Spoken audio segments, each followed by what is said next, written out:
Tiny baby Alexandra Griffiths was just 36 hours old when she was snatched from St Thomas's Hospital in South London.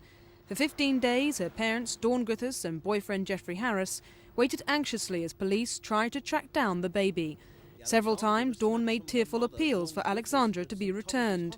And as the abduction became headline news, even the Princess of Wales was moved to send a message of comfort to the worried parents. Thousands of calls poured into the computerised incident room, and the kidnapper was invited to phone a hotline direct to the man leading the hunt. Today, Southwark Crown Court heard how the woman who kidnapped Alexandra did so in a desperate bid to keep alive a flagging love affair. 33-year-old nurse Janet Griffiths, who was living at this house in Burford in Oxfordshire, conned her millionaire lover into believing she was pregnant. The web of deceit became so involved that she eventually had to somehow produce a baby around the date she'd announced.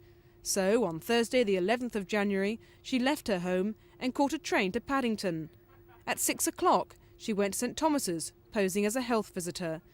Then, half an hour later, she took the baby and went back to her home in Oxfordshire. 6 days after the snatch, her lover, duped into believing her story, gave her a pram.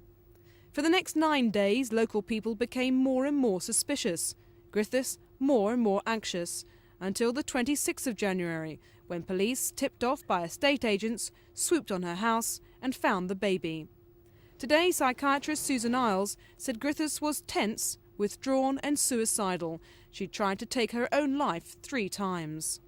The court heard how Griffiths was suffering from a mental illness. Her defence counsel said the act wasn't premeditated, it was that she was trying to impress. The judge, Mr Justice Elliott, told her that she was seriously ill and ordered her to be sent to a mental hospital until she was fit to enter the community again. After the hearing, the man leading the inquiry said that Dawn Griffiths wants to meet the woman who took her baby.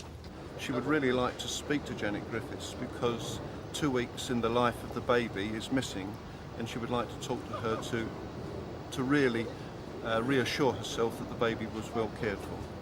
As Janet Griffiths was driven away from the court today to a mental hospital, Dawn Griffiths, now living in Middlesbrough, has vowed never to let her baby out of her sights again. Kitha Hutton, Thames News.